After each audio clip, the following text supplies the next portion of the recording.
Bəli, qardaşlar, bugünkü dərsimiz İmam Əhməd Rahiməhullahın Usul-ü Sünnəsi, Usul-ü Sünnə adında risaləsinin şərhidir və bunun müqəddiməsini götürmüşük, həmçinin bundan qabaq birinci qaydanı da götürmüşük, sahabələr tabiçiliyi ilə əlaqəli və başqa bir məclisdə də ikinci qaydanın bir hissəsini götürdük. O da İmam Əhmədin bu sözüdür ki, İmam Əhməd Rahiməhullah ikinci qayda olaraq deyir ki, və tərkul bidə, həmçinin bidətlərin tərki, bidətləri tərk etmək sünnənin, yəni əqidənin əsaslarından birisidir. Yəni əhl-i sünnənin əqidə əsaslarından birisi də budur ki, gərək biz bütün bidətləri tərk edək. Və bundan qabaqki dərsdə mən bidətlərin fəsadları barəsində danışdım. İnşallah o dərs yerləşdiriləndə dinləyərsiniz. Və həmin bu qaydaya, yəni bidətlərin tərki ilə əlaqəli bu qaydaya bağlı olaraq həmçinin bu dərsdə istəyirəm bidətlərin növləri ilə əlaqəli biraz məlumat verim. Ümumiyyətlə bidətlər yerinə görə bir çox növə ayrılır. Necə ki sünnə. Məsələn, biz deyəndə ki, filan əməl vacibdir, filan əməl sünnədir. Burada dedin sünnə. Bu ayrı bir şeydir.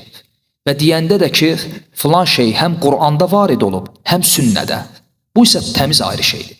Və ya deyəndə ki, filan əməl bidətdir, filan əməl sünnə. Burada sünnə ayrı mənadadır. Yəni sünnə kəlməsi yerinə görə görürsən ki, müxtəlif mənalar daşıyır. Yəni sünnə var, bidətin ziddi olan sünnə. Və ya deyəndə ki, filan əməl sünnədir, yəni müstəhəbdir, vacib deyil.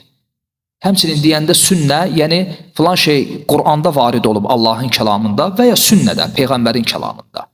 Yəni görürsən ki, sünnə kəlməsi, yəni müxtəlif yerlərə görə müxtəlif mənalar alır. O cümlədən də bidət də belədir. Bidət kəlməsi və ya bidətin özü yerinə görə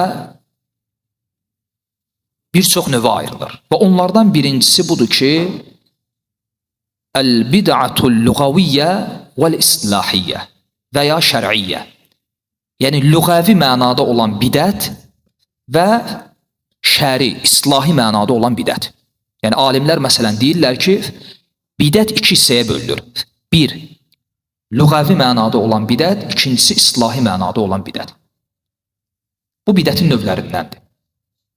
Və bidət lüğəvi mənada mənası öncə olmayıb, sonradan ortaya çıxan və ya ixtira olunan hər şey. Və ya qısa olaraq desək, yenilik. Buna ərəb dilində deyilir bid'a. Allah Azze ve Celle buyurur ki, Bədi'us səmavati vəl-ard. O Allah göylərin və yerin yaradıcısıdır. Allah Azze ve Celle demir xaliq, deyir bədi'. Yəni bədi', yəni göyləri, yeri yox ikən icad edəndir. Yoxdan yaradandır. Həmin kəlmədəndir. Bədi', bid'a. Yəni bir şey yoxdur, icad edirsən, ixtira edirsən. Bu mənada, lüğəvi mənada telefon, saat, maşın, televizor və s. hamısı bidət sayılır. Bu mənada, yəni lüğəvi mənada hər yenilik bidətdir, ərəbcə. Amma şəri mənada telefon bidət deyil. Mikrofon şəri mənada bidət deyil. Maşın şəri mənada bidət deyil. Çünki şəri mənada və ya islahi mənada bidət ayrı bir şeydir. Məsələn, namaz lüğəvi mənada dua deməkdir.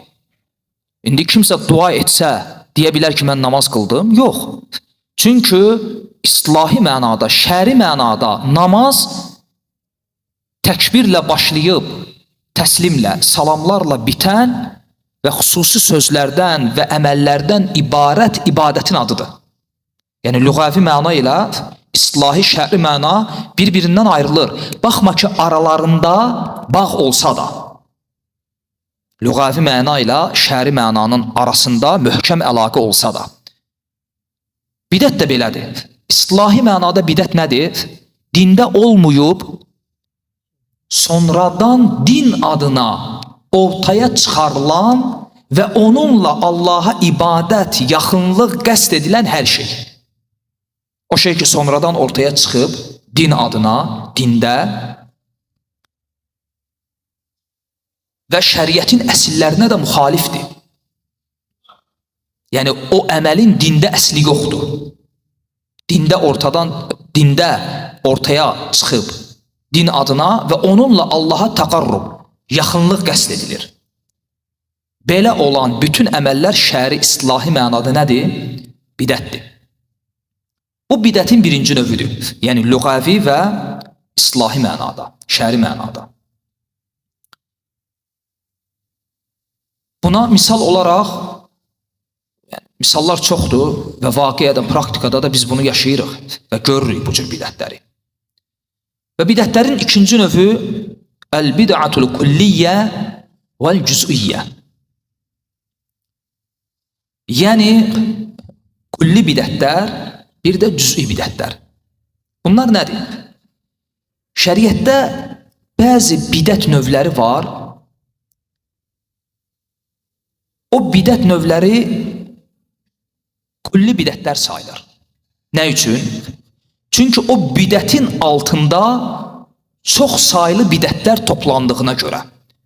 Yəni, insan elə bir bidət fikri ortaya çıxarır ki, elə bir bidət əqidə ortaya çıxarır ki, o bidət əqidənin, o bidət fikrin altında onlarla bidət toplanır. Yəni, insanın ortaya çıxardığı bidət fikir öz altında onlarla bidəti toplayır, cəm edir. Buna deyirlər əl-bid'atul kulliyyə. Məsələn, əhəd hədis əqidədə hüccət deyil bidəti. Bidətdir, bu fikir bidətdir. Fikir olaraq, bu rəy bidətdir. Yəni, əqidədə əhəd hədisin hüccət olub olmaması nədir? Biz bilirik ki, Peyğəmbər sallallahu aleyhi və səlləmin hədisləri bizə varid olma yoluna görə, yəni sənədlərin azlığı, çoxluğuna görə əhəd hədis və mutavatir hədis olaraq iki hissəyə bölünür. İndi bu bölgü, bu ayrım nə vaxt başlayıb, kim tərəfindən qoyulub və s. bu şeylərə girmirik. Mutavatir hədis odur ki, çox saylı sənədlə varid olan hədisdir. Yəni, sizin başa düşəcəyiniz formada budur. Məsələn, bir hədisdir, o hədisi 20-30 sahabə nəql edir. Mutavatir hədisdir. Bunun əksi olan hədislər əhəddir. Ola bilsin, o hədis qarib olsun, yəni bir sənədlə varid olsun, innəməl ə'məl bin niyyət hədisi kimi. Təkcə Ömər ibn Xattabdan gəlir, bir sənədlə, qaribdir. Amma səhihdir, əhəddir. Və ya aziz olsun, və ya məşhur, yəni 2 sənədlə gəlsin, 3 sənədlə, əsas odur ki, mutavatir həddinə çatmasın.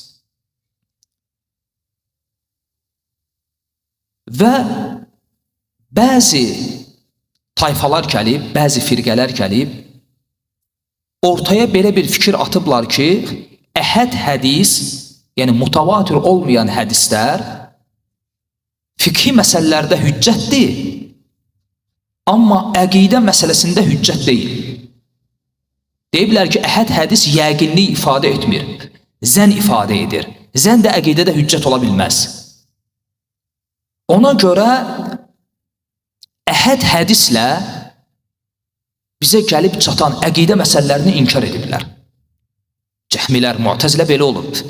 Yəni bu fikir özü, yəni əhəd hədisin əqidə məsələlərində hüccət olmaması fikri özü, fikir olaraq bu bidətdir. Və bu bidətin hansı növünə aiddir? Əl-bid'atul kulliyyə. Kulli bidətdir. Nə üçün? Çünki bu bidət olan fikir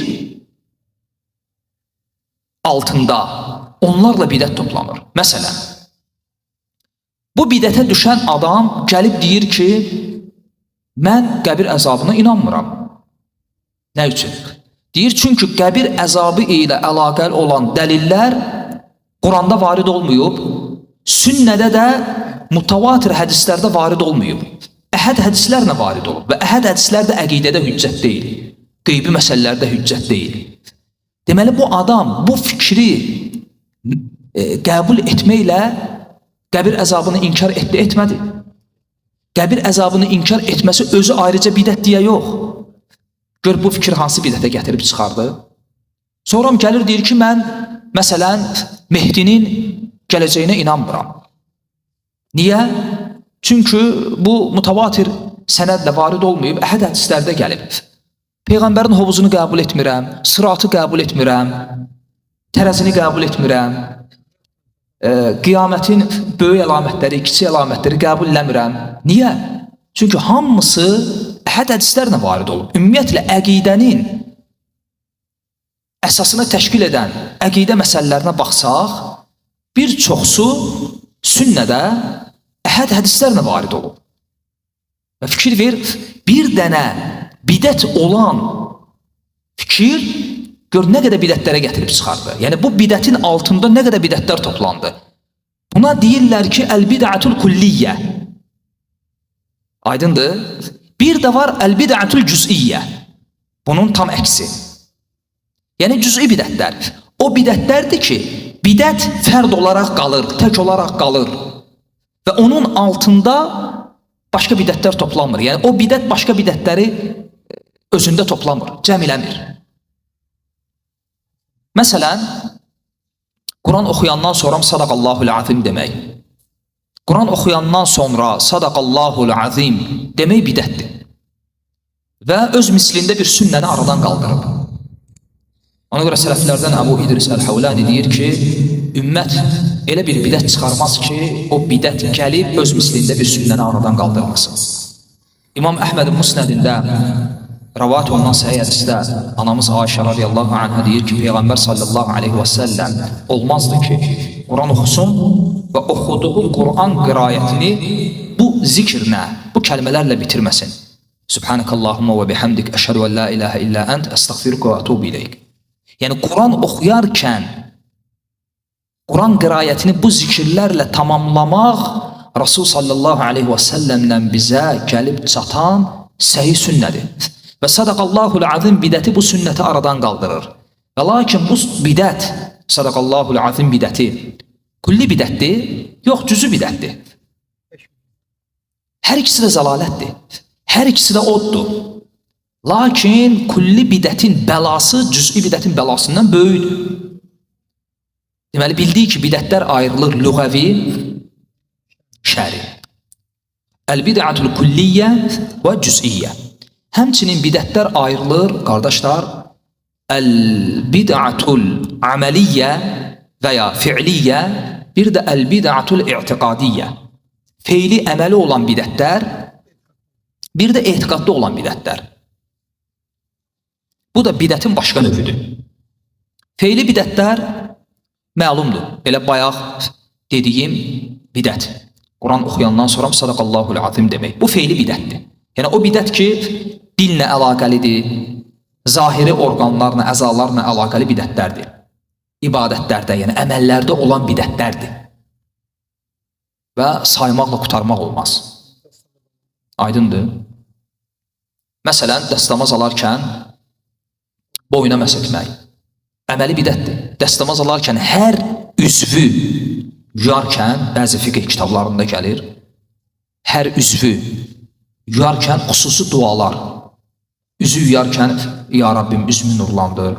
Qolu yuyarkən sağı Allahın qiyamət günü kitabı sağ tərəfdən verilənlərdən etməni və boynu yuyarkən, boynu yuymaq ümumiyyətlə bidətdir. O bidətə də əlavə edir ki, boynumu cəhənnəm əzabından qoru və s. Yəni, bu bidətlər nədir? Feyli bidətlərdir. Bir də var əl-bidətul i'tiqadiyyə, yəni əməli bidətlər, etiqadi bidətlər. Əməli bidətlərin müqabilində bir də var etiqadi bidətlər. O bidətlərdir ki, etiqadla əlaqəlidir. Bizdə bəzən qardaşlar elə bilirlər ki, bidətlər yalnız feillə əlaqəlidir. Yox. Və ya sözlə əlaqəlidir. Hansısa rəylə. Yox. Həmçinin bidətlər, xüsusən də elə bu ümmətdə ortaya çıxan böyük bidətlər etiqadi bidətlər olub. Məsələn, cəhmilərin bidəti, Cəhmilər gəldilər, dedilər ki, Qur'an məxluqdur. Qur'anı Allahın kəlamı olmaqdan çıxardılar. Bu əqidə, bidət olan əqidədir, yox. Bu feili bidət deyil. Bu əqidədə olan bidətdir. Buna deyirlər əl-bid'atul i'tiqadiyyə. Aydın oldu aralarında olan fərq. Ona görə biz baxırıq, o bidət firqələri ki var, o bidət firqələrinin əksəriyyəti bidətçi olublar, sünnədən və cəmaatdan ayrılıblar, əməldə olan bidətlərinə görə yox, etiqadda olan bidətlərinə görə. Məsələn, bugün bir bidətçi gəlir, özünü əhl-i sünnəyə nisbət edən və ya İmam Əhmədə, Əbu Hanifəyə, Şəfiyə, Məlikə, rəhməhumullah, imamlara, sünnətə özünü nisbət edən bir bidətçi gəlir, həqiqətdə bidətçidir. Deyir, mənim bidətim nədədir? Hətta ola bilər sənin qıldığın namazı qılır. Sənin qıldığın namazı qılır. Deyir, mənim bidətim nədədir? Və baxırsan ki, zahirən əməlində bidət də yoxdur. Yəni, zahirən əməlində bidət yoxdur, amma bidətçidir, xavaricdir. Bidəti nədədir? Əqidəsində. Yəni, əqidəsində olan bidət onu bidətçi edir. Məsələn, adi bir misal deyim, Əli radiyallahu anhunun zamanında xavariclər ortaya çıxanda, hansı ki, Əlinin qoşunundan ayrıldılar və Nəhravana getdilər, sual verirəm. Həmin xavariclərin qıldıqları namaz, tutduqları oruc, oxuduqları Qur'an, əməlləri, ibadətləri, sahabələrin əməllərindən, ibadətlərindən fərqli bir şeydir, yoxsa eyni idi? Peyğəmbər sallallahu aleyhi ve sellem nə dedi onlar barədə? Kilabun nar, cəhənnəmin itləri. Hətta nəinki eyni idi? Lap dəqiq desək, xavariclərdəki biraz artıq idi. Çünki hədisdə gəlib. Səhih Buxarda. Elə Əlinin özü nəql edir. Deyir ki, siz, yəni sahabələr, biz yox, siz sahabələr, öz qıldığınız namazları onların namazlarının yanında az görəcəksiniz. Tutduğunuz oruçları, oxuduğunuz Qur'anları. Və lakin oxuduqları boğazlarından aşağı keçməyəcək və oxun işkardan çıxdığı kimi dindən çıxacaqlar. Onlara xavaric adını Peyğəmbər sallallahu aleyhi və səlləm qoyub. Xavaric budur, xaraca feilindən. Baxmayaraq ki, Allah Rasulunun zamanında onlar yox idi. Fikir ver, bidət olan əqidə insanı nə günə salır. Zahirən əməllərində problem yox idi. Yəni, xavariclər feili bidətlərə görə bidətçi olmadılar. Etiqadda olan bidətlərə görə bidətçi oldular. Hətta Abdullah ibn Abbas radiyallahu anhuma Nəhravanda onlarla görüşməyə gedəndə təəccüblənir. Təsəvvür elə, gecə vaxtı onların düşərgəsinə yaxınlaşır, hamı çadırlarında, bir çadırdan arı vızıltısı kimi səs gəlirdi. Gecə yatmırlar, Quran oxuyurlar, hamısı Quran hafizləri. Yer gördüm onları Allah qorxusundan rəngləri saralmışdı. Alınları qəbər atmışdı, Allah qorxusundan. Hədisə bax, kilə bunlar, cəhənnəmin o itləri. Cəhənnəmliyi də deməyib, cəhənnəmin itləri. Gör, Peyğəmbər sallallahu aleyhi və səlləm onları necə zəlil bir vəsflə vəsfləndirib.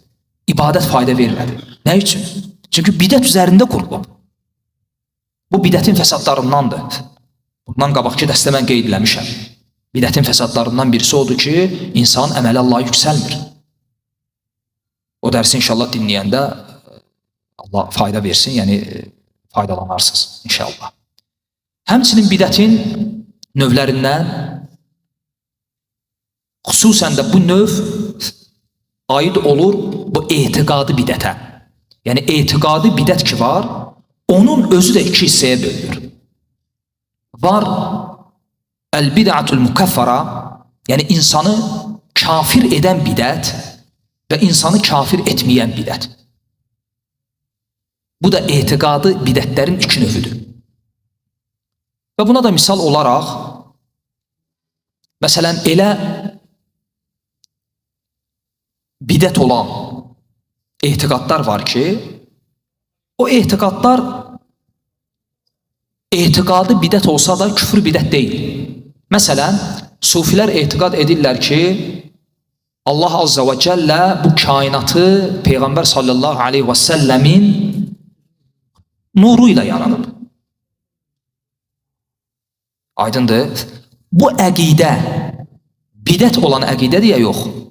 Yəni əl-bid'atul i'tiqadiyyədir, etiqadda olan bidətdir və lakin küfrü bidət deyil. Yəni bu əqidə bidət olan əqidə olsa da bununla insan küfrə düşmür. Biz danışmırıq insan kafir olur ya yox. Sadəcə olaraq küfrə düşməsindən gedir söhbət. Yəni bu küfrü bidət deyil. Amma cəhmilərin bayaq qeyd elədiyim o etiqadi bidətləri ki var, onlar deyirdilər Quran məxluqdur, bu küfrü bidətdir. Və Allahın qiyamət günü görülməsini, rü'yətullahı inkar etmək bidəti küfrü bidətdir. Və bu da bidətin növlərindəndir. Yəni əməli bidət, etiqadi bidət. Etiqadi bidət bölünür küfrü bidət və küfr olmayan bidətlər. Həmçinin bidətlərin növlərindən əl-bid'atul haqiqiyyə vəl-idafiyyə. Bu da çox önəmlidir. Həqiqi bidətlər var, bir də izafi bidətlər var. Həqiqi bidətlər o bidətlərdir ki, birbaşa dəlilə müxalifdir. Yəni o əməlin şəriətdə qətiyyən əsli yoxdur. Fikir verin. Həqiqi bidət o bidətdir ki, o bidətin şəriətdə ümumiyyətlə əsli yoxdur. Amma izafi bidətlər o bidətlərdir ki, o əməlin şəriətdə əsli var, lakin edilmə forması bidətdir, sünnətə müxalifdir. Bunu bilməklə sən hansı faydanı əldə edirsən? Bunu bilməklə sən bidət əhlinin bir şübhəsinə özündə cavab tapırsan. Məsələn, bidət əhli gəlir, deyir ki, mənim bu əməlim nə üçün bidət olmalıdır? Məsələn, namazla əlaqəli, dəstəmazla əlaqəli bir bidət edir və deyir, bu nə üçün bidət olmalıdır? Məgər namazdan, dəstəmazdan bidət olar? Biz deyirik ki, sənin etdiyin bu əməlin əsli şəriətdə var. Əsli şəriətə müvafiqdir və lakin forması, şəkli şəriətə müxalifdir. Aydındır? Həm də ki, onsuz da bidət elə ibadətlərdə olur da. Yəni, dünyəvi məsələlərdə olsa bu şəri mənada bidət sayılmayacaq. Ona görə İbn-i Musayyib, rahiməhullah tabiinlərdən bir gün görür ki, biri daima sübh namazından sonra 2 rükət namaz qılır. Yəni, sübh namazının fərzindən sonra namaz qılmaq şəriətə, sünnətə müvafiqdir, müxalifdir. Bu da daima sübhdən sonra 2 rükət namaz qılır. Və bir gün İbn-i Musayyib, rahiməhullah, gəlib bunu inkar edəndə, həmin bidətçi deyir ki, və ya o bidəti edən deyir ki, ya İbn-i Musayyib, sən iddia edirsən ki, Allah Azza və Cəllə bu qıldığım 2 rükətə görə, fikirləsən, əməli ibadətdədir, məni cəzalandıracaq. İbn-i Musayyib deyir ki, yox. Yəni, hələm o bidəti edən bidətin mahiyyətini dərkləyə bilməyib ki, bidət nədir, bidətin fəsadı nədir? Deyir ki, sən iddia edirsən ki, Allah Azza və Cəllə bu 2 rükətə görə məni cəzalandıracaq. İbn-i Musayyib deyir ki, buna görə yox. Lakin mən deyirəm ki, Rasul sallallahu aleyhi və səlləmin sünnətindən müxalif olduğuna görə bəli. Bidətin fəsadı budur. Söhbət namazdan gedmir. Bayaq zikirlədiyim Abdullah ibn Ömərin misalı kimi. Elhamdülillah və salatu alə Rasulillah. Askırandan sonra. İbn Ömər həmən inkar elədi. Peyğəmbərə salavatı. Nə üçün? Çünki sünnətə müxalifdir. Ona görə bidətlər var, əl-bid'atul haqiqiyyə, yəni həqiqi bidətlər. O bidət ki, onun şəriətdə ümumiyyətlə əsli yoxdur. Məsələn, mövlüd, Peyğəmbərin doğum gününü keçirmək. Bu bidətin şəriətdə əsli var? Yoxdur. Quran, sünnədə, sahabə, tabiinlərin əməllərində bunun heç bir dəlili yoxdur. Buna deyirlər əl-bid'atul haqiqiyyə. Şəriətdə heç bir əsli olmayan bidət. Bir də var əl-bid'atul idafiyyə. O bidətlərdir ki, onun şəriətdə əsli var. Amma forması elə formadadır ki, həmin əməl adlanır bidət. Misal, məsələn, namazdan sonra edilən zikirlər. Sünnədir, bidətdir. Sünnədir. Şəriətdə əsli var. Amma sən onu elə formada edirsən ki, Məsələn, cəmaat şəklində, toplum şəklində, orada müəyyən kəlmələri uca formada. Bu şəkil, bu forma bidətdir yoxsa sünnədir? Buna deyirlər əl-bid'atul idafiyyə. Şəriətdə əsli olub, forması, şəkli, miqdarı, cinsi, zamanı, məkanı, keyfiyyəti şəriətə müxalif olan bidətlər. Ona görə əməl edən adam bu 6 şeyə diqqət eləməlidir. Etdiyi əməl sünnətə müvafiq olmalıdır. Həm səbəbində, həm keyfiyyətində, həm miqdarında, həm zamanında, həm məkanında, həm də cinsində. Mütləq. Bunlardan birinə müxalif olsa, izafi bidətə gətirib çıxarır. Və ya elə izafi bidət olur birbaşa. Məsələn, səbəbə nəyi misal göstərə bilərik? Məsələn, gecə ibadəti, gecənin son 1/3-də edilən dua, zikir, ibadət, yəni gecə ibadəti, təhəccüd namazı, qiyamul leyl, sünnədəndir ya yox, dinləndir ya yox, dinləndir. Deməli, bunun şəriətdə əsli var. Amma sən, məsələn, Rəcəb ayının 27-ci gecəsi durursan və gecənin son 1/3-ni ibadətlə keçirirsən. Bu bidətdir. Niyə? Çünki səbəbdə şəriəti müxalif oldu. Yəni, biri adi bir gündə gecə qalxıb ibadət eləsə, sən ondan səbəbini soruşsan, deyəcək ki, səbəbi budur ki, Peyğəmbər sallallahu aleyhi ve sellem belə tövsiyə edib və Allah Rasulunun sünnətidir. Gecə ibadəti. Amma Rəcəb ayının 27-ci gecəsində qalxıb ibadət edəndən səbəbini soruşsan, başqa səbəblər gətirəcək. Rəqaib gecəsi və s. cürbəcür adlar qoyacaq, cürbəcür namazlar, zikirlər və s. Yəni, səbəbində şəriəti müxalif oldu. Baxma ki, gecə ibadətinin əsli dində var. Buna deyirlər izafi bidətlər. Həmçinin cinsində şəriətə müxalifətçiliyi nədir? Məsələn, qurban kəsmək, qurban bayramında.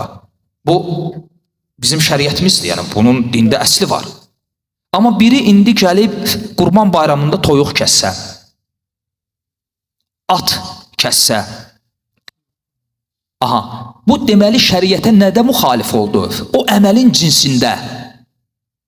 Əməli edən gərək səbəbində şəriətə müvafiq olduğu kimi gərək cinsində də şəriətə müvafiq olsun. Aydındır. Həmçinin keyfiyyətdə. Bir adam gəlib məsələn namaz qılanda bir rükətdə 3 dənə səcdə etsə və ya səcdəni rukudan qabaq etsə, baxma ki, ruku və səcdənin dində və namazda əsli var, namazın rukunlarındandır. Amma yerini səhv salsa, bu bidətdir və namazı da pozur. Bu əməli bidətdir və namazı da pozur. Buna deyirlər izafi bidət. Şəriətdə əsli var, rukunun, səcdənin, Allaha ibadətdir, namazın rukunlarındandır. Amma gərək etdiyin əməl keyfiyyətdə də sünnətə müvafiq olsun. Həmçinin qədərində, miqdarında. Məsələn, zöhr namazının 4 rükət qılınması. Bu zöhr namazının rükət sayısıdır.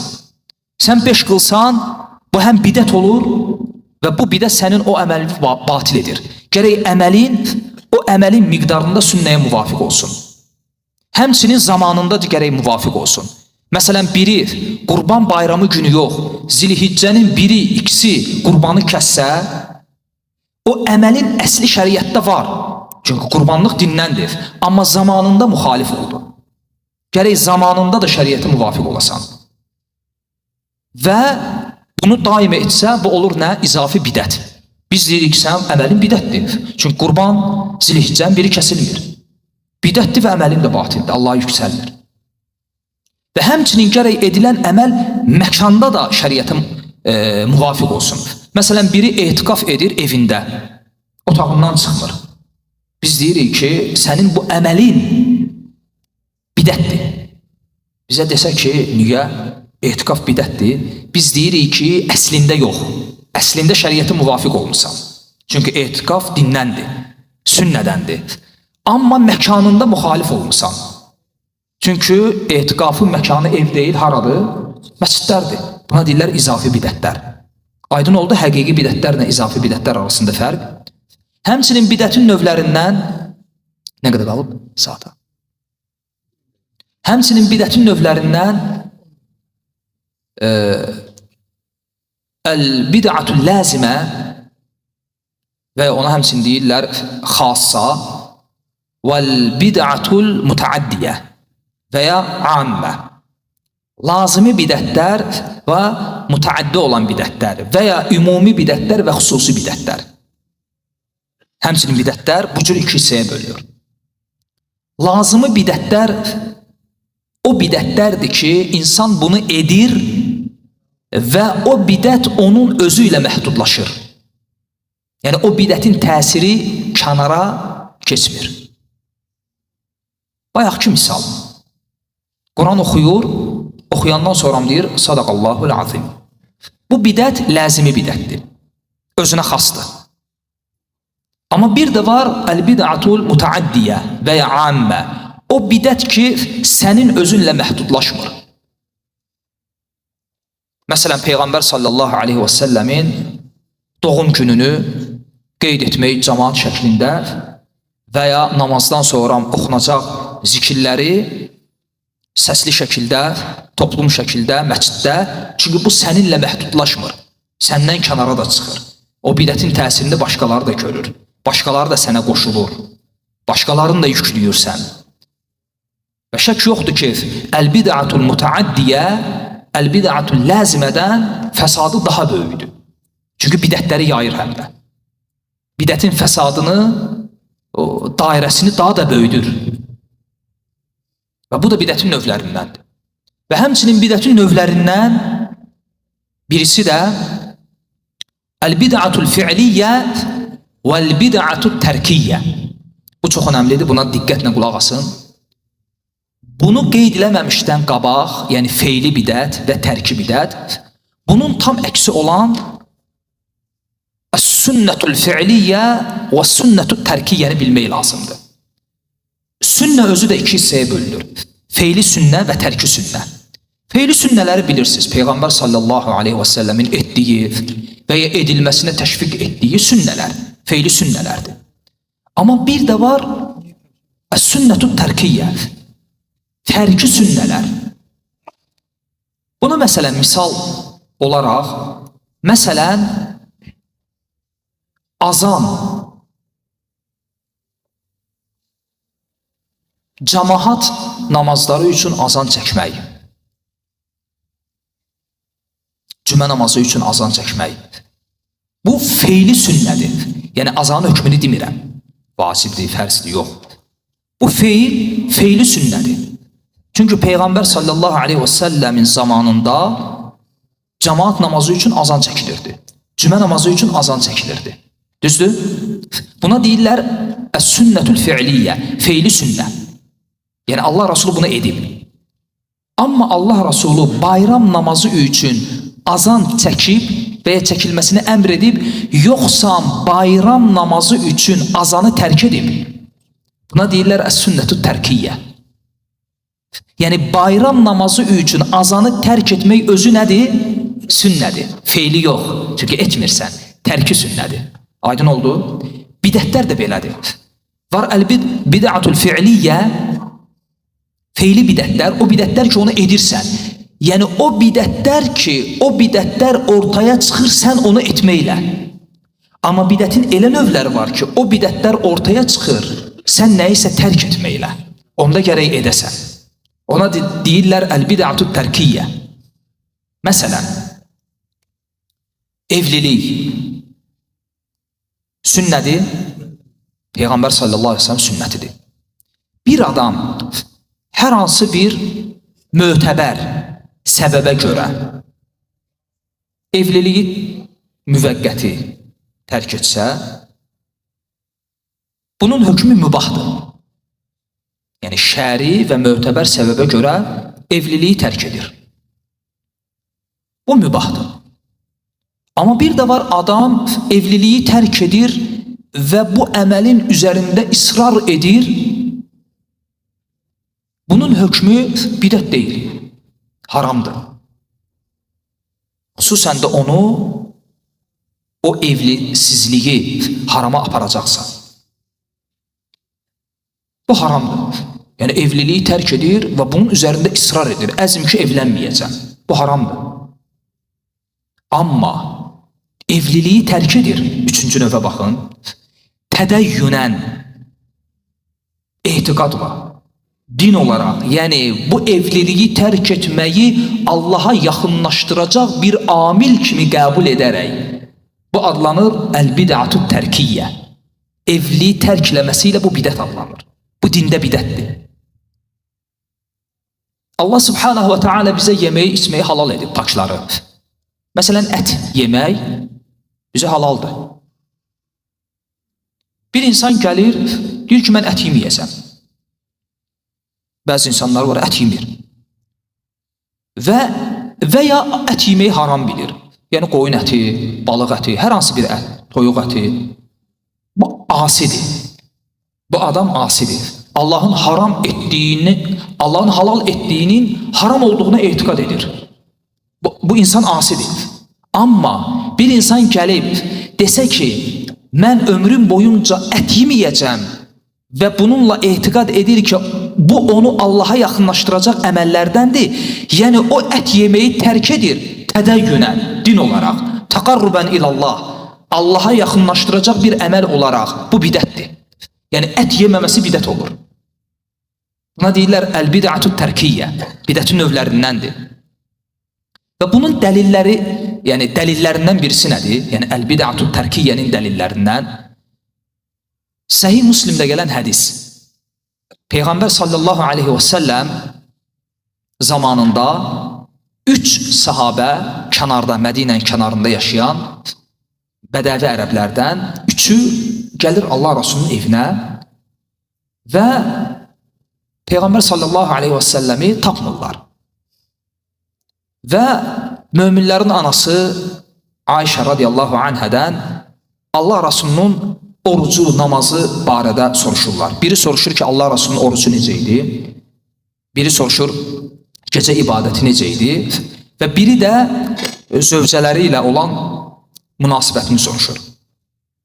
Və möminlərin anası da Allah Rasulunun həyatını, yəni zövcələri ilə olan münasibətini, namazını, orucunu onları nəql edəndən sonra bu 3 sahabə ictihad edir. Deyirlər ki, biri deyir ki, mən bundan sonra öz yoldaşıma yaxınlaşmayacağam. Fikir verin, tərki bidət. Çünki o bunu tədəyyünən edir, taqarruban. Yəni Allah Rasulü belə idisə, onda biz necə olmalıyıq? Biri ictihad edir, deyir ki, mən gecələri yatmayacağam. Bütün gecələri ibadətlə keçirəcəm. Yəni burada tərk nədir? Yəni yatmağı tərk. Yatmağı tərk edəcəm. Üçüncüsü də deyir ki, mən bütün günləri oruç tutacağam. Yəni yeməyi, içməyi gündüz vaxtı tərk edəcəm tamamilə. Üçü də tədəyyünən və taqarruban ilallah, bu niyyətlə 3 şeyi tərk etməyi qabaqlarına məqsəd qoyur. Və Peyğəmbər sallallahu aleyhi və səlləm evə gələndə zövcəsi ona bu qissəni, hadisəni nəql edəndən sonra Allah Rasulü o 3'ünü də adam göndərib yanına çağırtdırır. Və onları tənbih edir. Nəhy edir. Və onlara başa salır ki, mən öz yoldaşlarımla əlaqədə də oluram. Ünsiyyətim, münasibətim bu səviyyədədir. Mən oruç da tuturam, iftar da edirəm. Mən namaz da qılıram, yatıram. Və axırda bizə qayda olacaq bir kəlmə deyir. Rasul sallallahu aleyhi və səlləm buyurur ki, فَمَنْ رَغِبَ عَنْ سُنَّتِ فَلَيْسَ مِنْ. Kim mənim sünnətimdən üz çevirsə, məndən deyil. Yəni Peyğəmbər sallallahu aleyhi və səlləm onların bu şeyləri tərk eləmələrini, biri zövcəsini tərk edir, biri gündüz vaxtı yeməyi tərk edir, biri də gecə vaxtı yatmağı tərk edir. Bu tərki sünnətə müxalifətçilik adlandırır.